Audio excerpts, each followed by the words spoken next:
Is did you intentionally block me from being able to see you?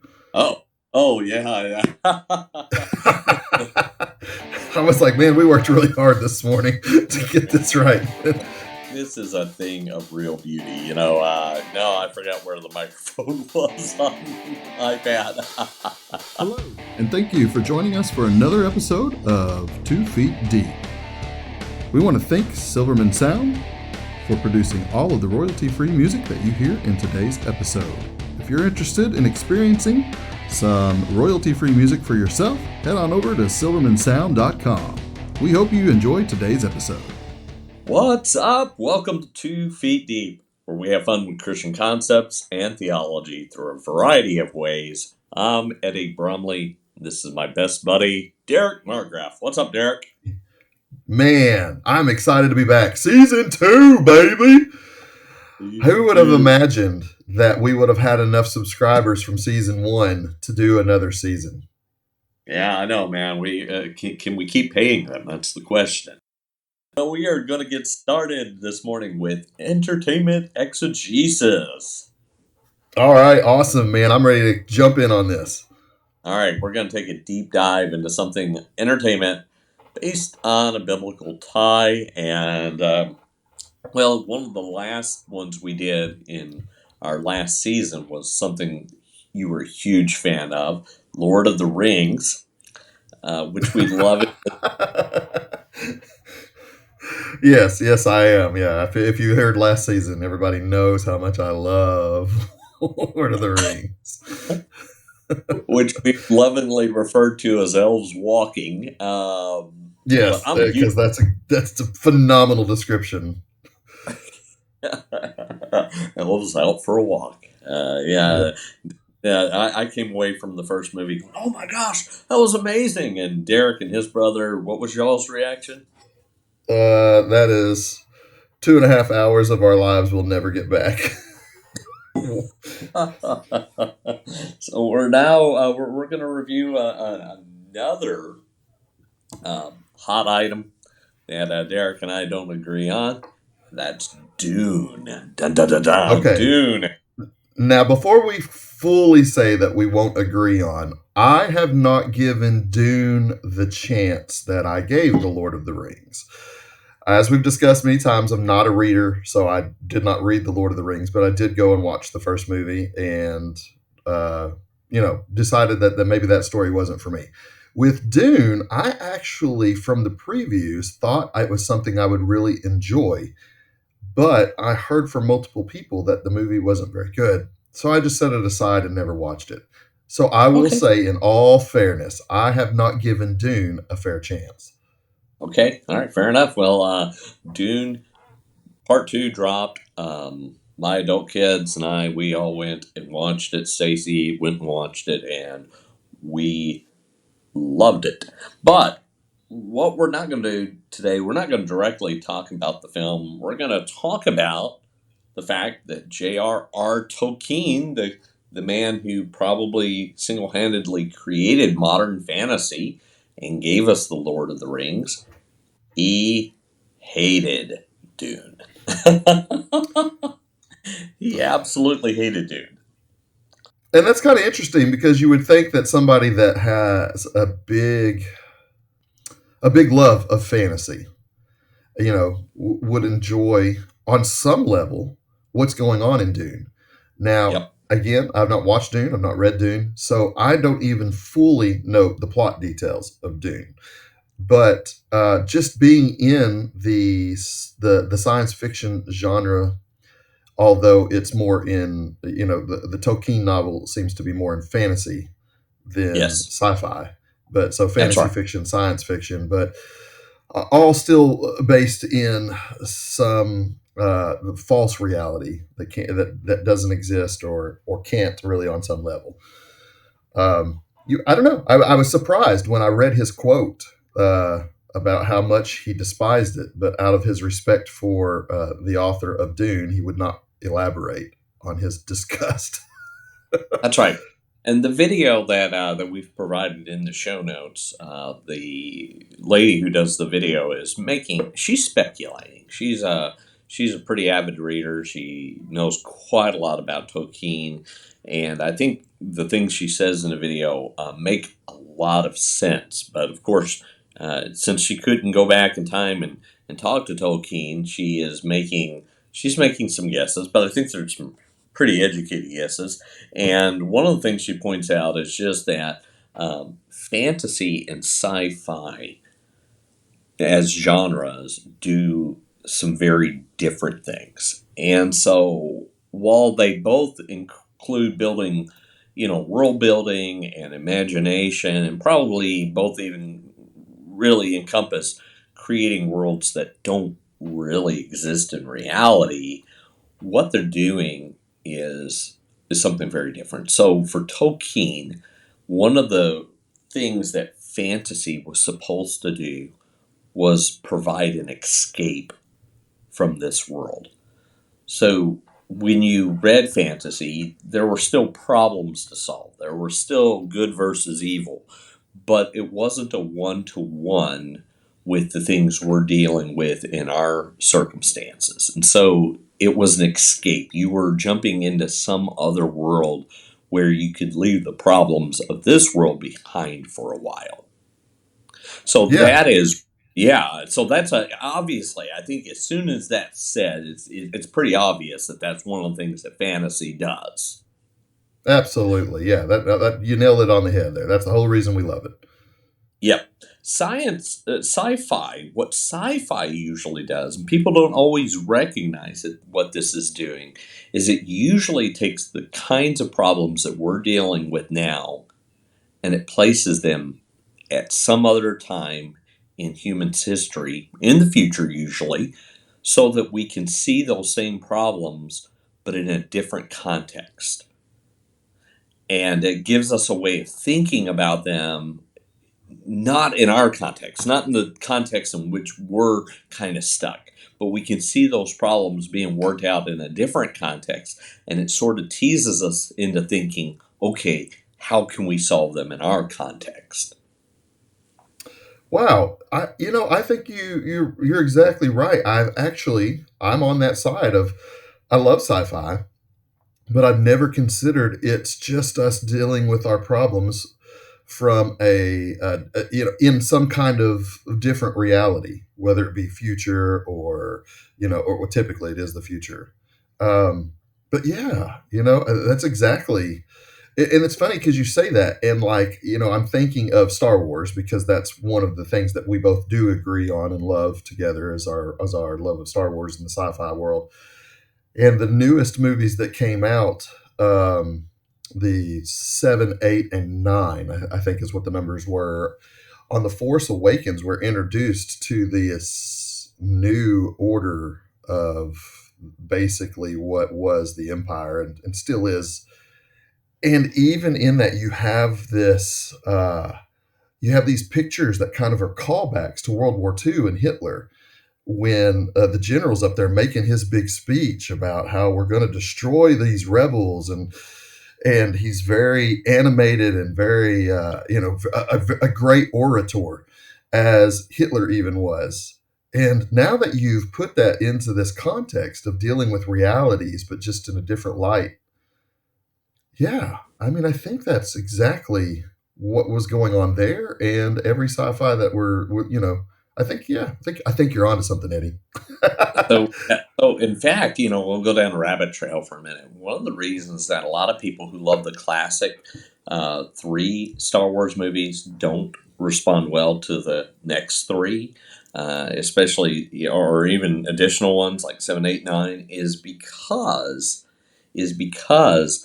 the question is, what was Star Wars meant to be? Was it meant to be fantasy or was it meant to be sci-fi? And if you go back and watch the first three, which are really, 4, 5, and 6 or whatever, the Yeah, 4, 5, correct, and right. 6 are really told more like fantasy.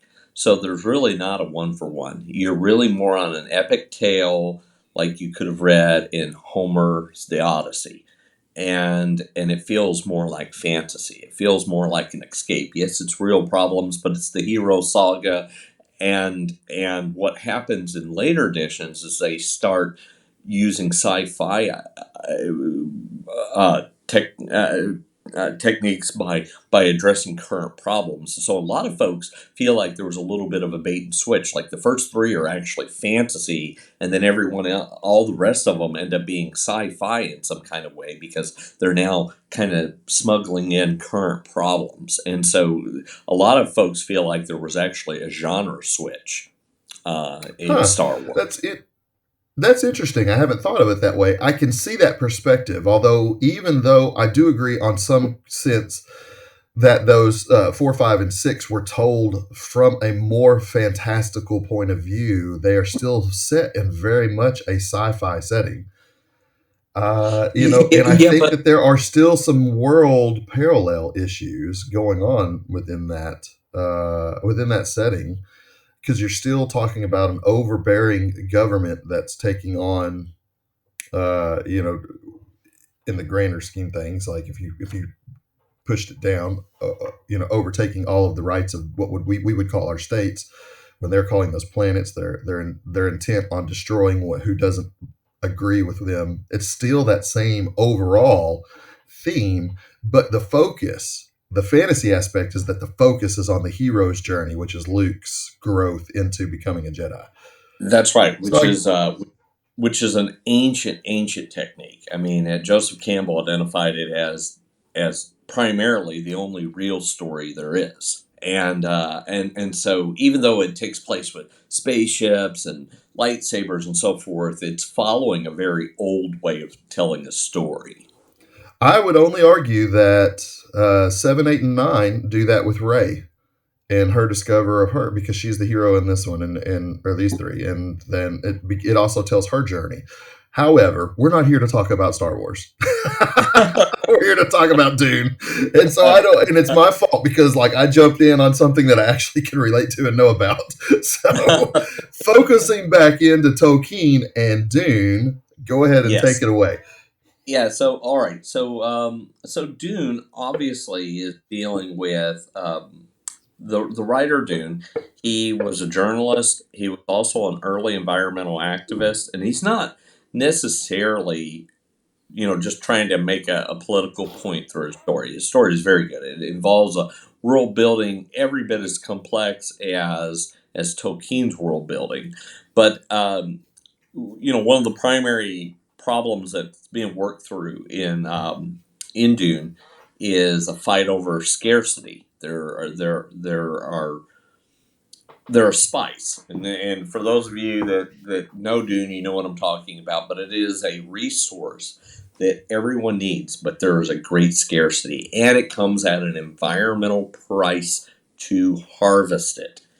And and so it is not it is not the only thing happening in Doom, but it is one of the most significant things happening in the story, and it very much has a one-to-one correlation with the world of 1970s, in which Dune was first published, and or 1960s, I guess, is probably when it was first published. And so Tolkien thought that fantasy provided an escape. Sci-fi sort of plunged us into dealing with our problems just somewhere else, out in space, or even on Earth. I mean, a lot of sci-fi is not even written, to be, fantastical in the sense of maybe having bunches of weird technology and aliens. Sometimes it's just slightly in the future, like the Black Mirror, which is another sci-fi. It's sci-fi, and it's sci-fi, but it only takes what place 10, 12 years in the future. But I've heard about it. I think you've mentioned it on the show before, and I've oh still not yeah. dove into it. But yeah, sounds very interesting. But yeah, go ahead, continue. All right. So the other, and this may be the most significant part, is that Tolkien was a devout Roman Catholic, and the writer Dune, he was agnostic. Now, he did not completely dismiss religion. In fact, religion plays an important role, both positive and negative, in the Dune story. But he was agnostic, and he doesn't have the underlying hope that is written throughout all the pages of Lord of the Rings. Throughout the Mm. Lord of the Rings, there is a deep, abiding hope that good always prevails. Yes. and Dune just does not have that as an underlying belief. And I think probably as Tolkien read Dune, he finds that missing, and that's just very dissatisfying for him. Well, I was to say, I think I can relate to that. I think that I do better with stories that provide hope, even if the hope isn't fully realized, such as in what we would, what was called tragedies. If the classic Romeo and Juliet, and you see what's happening, but there's always this. The first time you see it, you're hoping that she wakes up in time and they can go off and live happily ever after.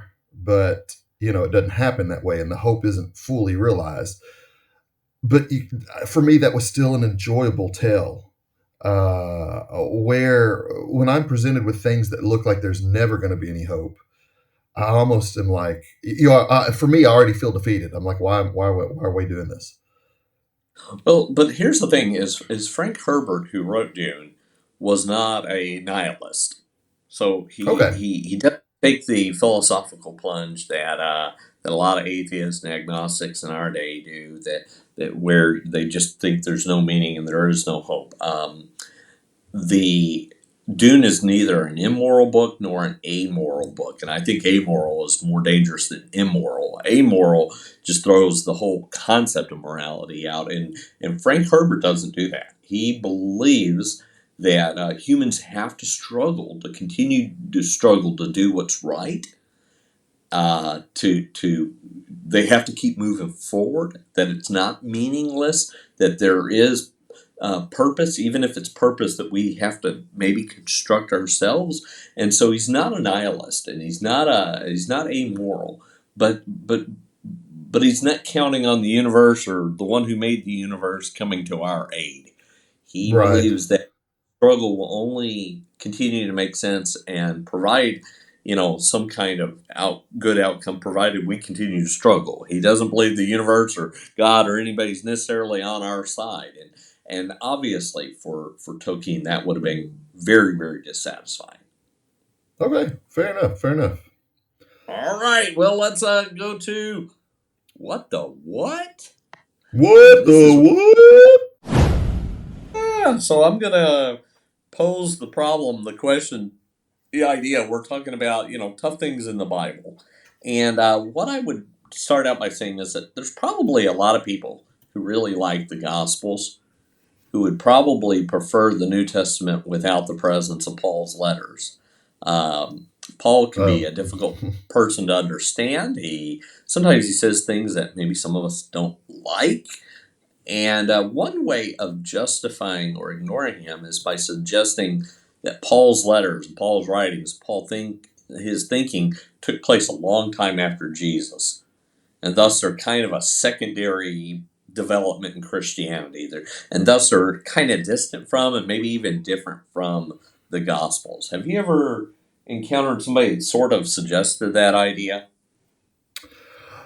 I have not encountered someone in person. I've now let me. I've encountered plenty of people who struggle with Paul. Typically, more women that struggle with Paul as he speaks in the context of the culture that he's living in. Um, but I have not ever encountered anybody that chalked up Paul's writings to being so distant from the time of Christ that that was the excuse of why it may not be as valid or important. However, I have read that, but not specifically to Paul, but in all of the authors of the Bible. I have encountered that thought of this is why we should dismiss, which is always funny to me because when you look at the writings that we discover from the ancient Greek writers, who we all know and believe, Aristotle and the likes, Socrates, all of those writings are found hundreds of years later than the times that we understand where the Gospels were written to the time that Christ died. Uh, so always kind of have dismissed that as not very valid argument in general because of the timing of the biblical writings were so much closer to the time of Jesus' life than almost any other historical writings that we consider as evidence of historical value. Yep. But that being said, I don't want to detract too far from where you're No, going. So, no, it's actually so that's probably even really a good jumping off point. So my great, I was blessed enough to know a couple of my great grandparents really well. Um, on one side of my family, people just live a long, long time, and so my last great grandparent died in the very early '80s. I now have more distance between me and my great grandmother than the earliest possible dates of the Gospels being written. yeah, that's crazy. Yeah, and if I incorporate my dad's living memory and my parents' living memory, the Gospel's latest writing date is still within living memory of tons of people who would have known Jesus. So this idea that the Gospels are way, way, way distant from Jesus, they're way after, we don't know how much was distorted. We're still within living memory. The latest Yeah, date they could possibly be written, you still have tons of people alive who would have been walking around with Jesus. yeah, Tons exactly. of them. And so it means that you're still within living memory. You still can go up to people and go, okay, did I tell that story right? Is that how Yeah, you remember it? corroborate it. Yeah, Yeah. Now, what's crazy is that Paul's letters were written within about a decade and a half of Jesus' life on Earth, which is and which means incredibly close. incredibly close. I mean, I have shoes older than that. I mean, We were both uh, just talking before we started this podcast of how we both hang on to anything and everything until it's fully destroyed because we just don't like spending the money on things that are new because they're so expensive. And I was telling Eddie, I was like, I would still have pants from the 80s if I could fit into them because, and you think about how long, some things last, and we're talking about a decade. We're yep. talking about 10 years. Yeah, I mean, so right, so the earliest thing in our New Testament is probably the first letter to the Thessalonians, and it's probably written less than 10, maybe less than 15 years after Jesus' life. It's written perhaps in the late 40s, and this is gonna blow the minds of a lot of folks who think, well, weren't the Gospels first? Paul's letters actually end up being the structure around which the rest of the New Testament ends up sort of congealing or crystallizing. And Paul's writings actually influenced the four gospel writers. They end up taking a number of their cues from him, even though they're doing something very different than what he's doing in their letters. It's very apparent that they take some of their thinking from Paul, which really just turns upside down this whole idea that Paul is just doing something very different. Sometimes progressive Christianity will say, Paul, Jesus came preaching the kingdom, Paul invented Christianity. It's absolutely historically baseless to say that. Right. What really happens is, yeah, Paul becomes an apostle sort of out of order. That's the way he even says it. He says, "I'm late to the party," but the church itself says that what Paul is teaching and preaching is completely consistent with what Jesus taught. That's the consensus of the church from the earliest days. So much so that the rest of the New Testament ends up getting built around Paul's letters, which just completely changes our thinking. What it really means is that you can still find Paul troubling, difficult, challenging, but you can't dismiss him as something foreign to or sort of a second layer Christianity. His thinking, his presence is there from the earliest days. Yeah, right. There's a reason why he's the most prolific author of the New Testament. You know, Yep. God was doing something very special. Even if you understand the birth of Paul, how and where he was born, in the position of his dual citizenship, with his access to Roman knowledge and his access to Greek knowledge, the languages, everything, it was very clear that God had planted a instrumental tool to spread the gospel of Jesus Christ. It's fascinating for those of you that have never looked into the origins of Paul himself. It would be a great read. I actually have a book, and I cannot remember the name of it, but if I can come across it before we post this, I'll put it in the show notes, because it's just a fantastic read to understand Paul's journey of his birth and his life, that I think ties into this because of the way that God planted him. And then you're talking about how that story unfolds off of his knowledge, and I would say divine knowledge given to him through his experience, even on the road of Yep. Damascus. So anyway, So in the show notes, I've given a link to a brand new book. N.T. Wright and Michael F. Bird, two leading New Testament scholars, worked and produced a 2-volume set that takes early 21st century New Testament scholarship and puts it in non-technical language, very readable, very easy to follow, and so it is in the show notes. Okay. His so name. well, hold on before we jump. I just want to say I'm glad you clarified that it's an easy read, because when you hear N.T. Wright, I never think, oh well, that's an easy read.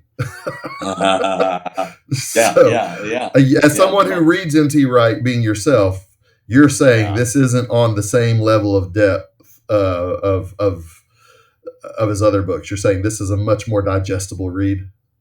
Let me put it this way: his publishing house, Michael Bird said, "Man, it'd be great if somebody could take everything N.T. Wright did, put it in conversation with New Testament scholarship, but write it for a general reader, because N.T. Wright is not always easy to digest." And somebody said, "Michael, why don't you do it?" And he said, "Okay, I will." And he collaborated with N.T. Wright. Michael is the more approachable reader than N.T. Wright, and he really did a good job of just making it easy to understand. All right, so moving on to his name news game. His name news game. Yay! All right, Derek. What do you get when you cross rodeo with snow skiing? I know you've always wanted to know that. Rodeo that's something. Those are two things I've never even considered to cross. One of those doesn't have anything to do with snow. The other doesn't have anything to do with skis. Well, I'm glad you asked, Derek. Thanks for asking. You get Yes, because that's what I did. yeah, you get the wild, wacky world of skijoring. Skijoring. Nicky Burry clicks into his ski bindings, squats and stretches his knees, and scans the snowy race course.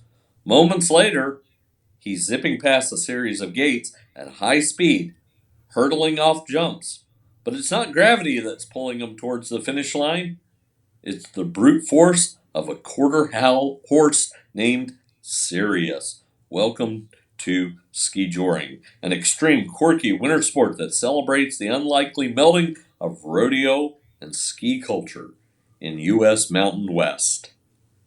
So you're going to have to see the video. The video is, they take a snow skier, and it looks sort of like water skiing, except there's a horse pulling this maniac as he skis down. It looks like it's a downtown road, and they've got ramps, they've got obstacles, and this horse is just pulling him at lightning speed as he snow skis. It is absolutely insane. Oh man, I want to watch the video, and I will definitely go back after this episode and watch that because it sounds hilarious. It kind of sounds fun and terrifying all at the same time. So, I mean, like, before I make some weird attempt of how to tie this into to some scriptural aspect of life, when you say that the skier is having to do all these jumps and go through these gates, what is the horse doing? Does the horse go through the jumps and the gates too?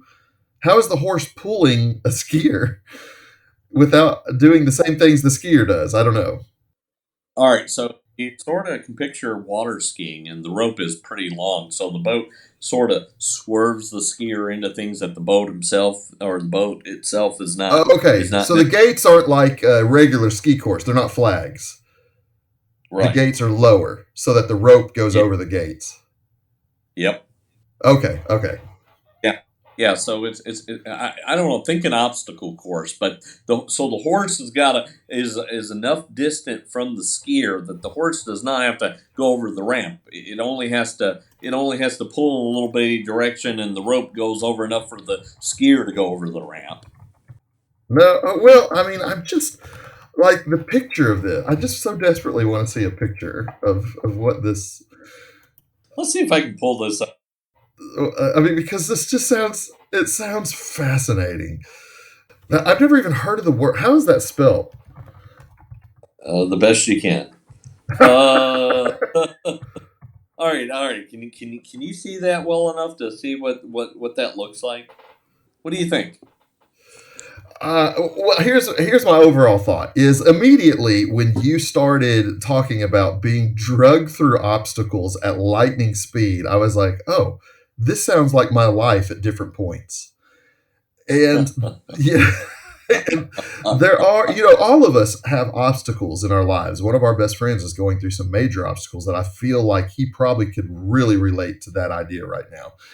Yeah. And I just think, the verse and context that jumped out was to me was that we're more than conquerors with Christ, and that's from Romans chapter 8 verses 31 through 39. It says, what then shall we say in response to these things? If God is for us, who can be against us?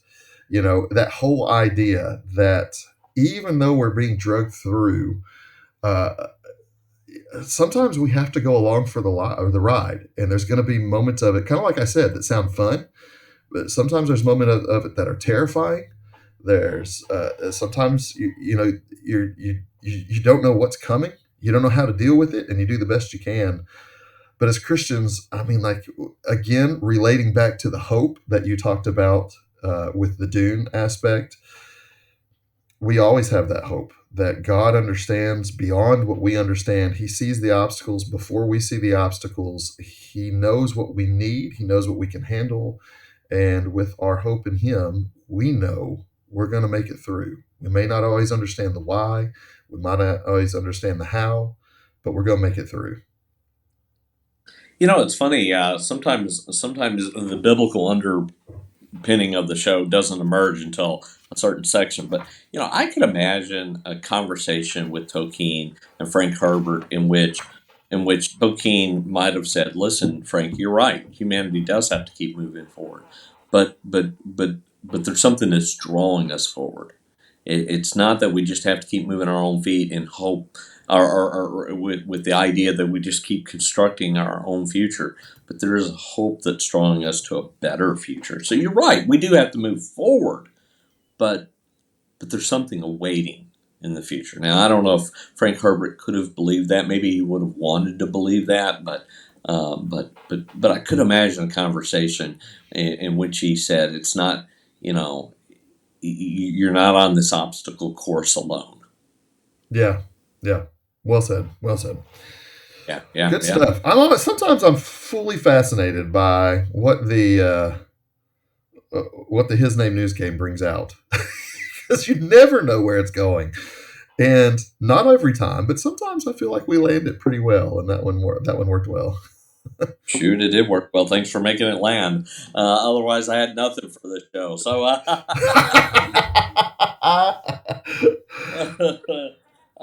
so eschatological AI.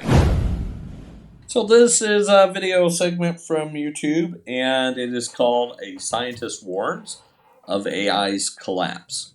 Now, this is something I wish I would have watched, but I watched some on the Dune, but I did not watch this one, and so I'm fascinated already. Go ahead, tell me All about right, it.